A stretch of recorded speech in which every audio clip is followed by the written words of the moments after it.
Hey!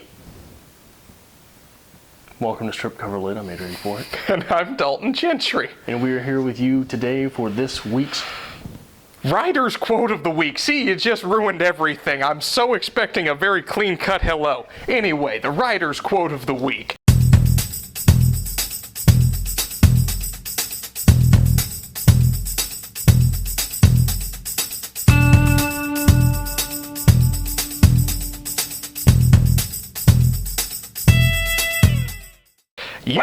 You don't get to talk. I'm taking this one.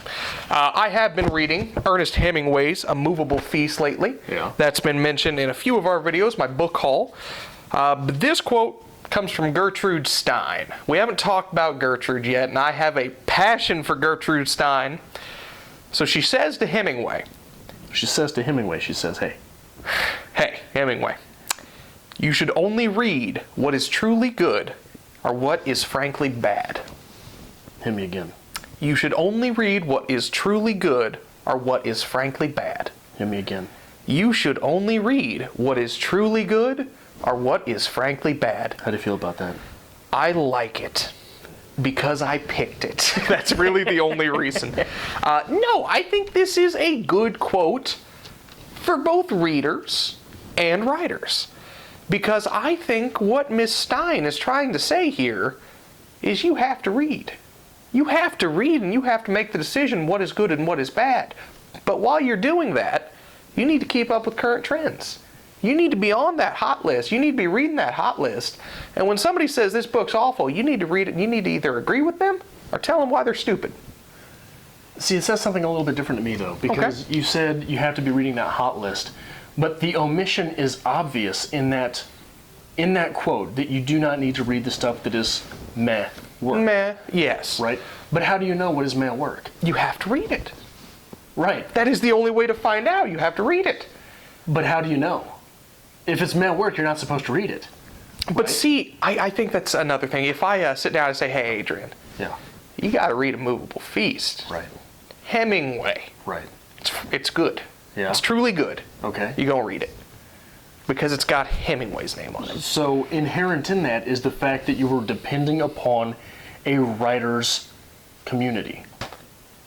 Which is what we're doing. So maybe, yes. But on the other hand of that, if I say, Adrian, you've got to read The Dogs of Babel by Carolyn Parkhurst. It is truly good. Right. But see, that's a bad example because that book was horrid. See, that's a great example because you say it is frankly bad. And I guarantee people out there are interested in that because we have opposite opinions of that. Right. But going back to your quote. Yes. What we're talking about is you have to read what is good or what is frankly bad. You don't have to read the blah work. Well, Dogs of Babel was frankly bad.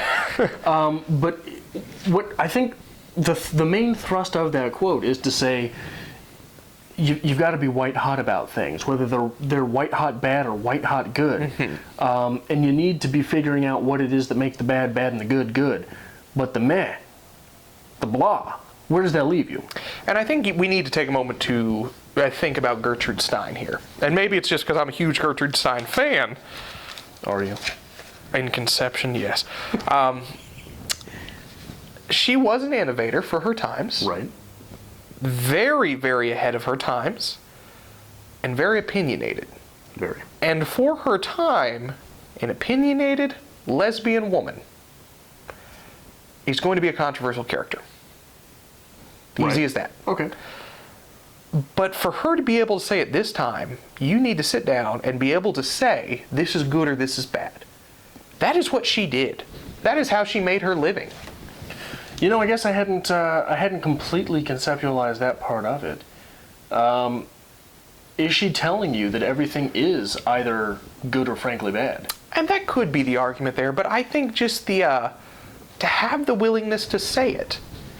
Because it's hard to say to someone, who's like, oh, this is my favorite book, The Dogs of Babel by Carolyn Parkhurst. This is my favorite book. To be able to sit down and just beat them over the head for 20 minutes. It was a bit longer than that. A bit longer than that, about how terrible it was. That is what helps us grow as both a reader and a writer. So do you think that this was saying that you don't have to read the blah work, or do you think that it was saying that you should never decide that a work is blah?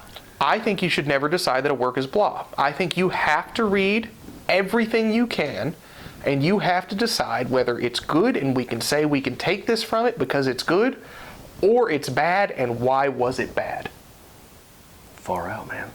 I got deep on this one. Yeah, you just changed my whole perspective on the quote. If I was a better editor, I would have like a space, like wormhole thing going right now, but I can't do that. So we're just going to have to reminisce on this quote instead. Hit me with the quote again. You should only read what is truly good or what is frankly bad. Gertrude Stein to Ernest Hemingway.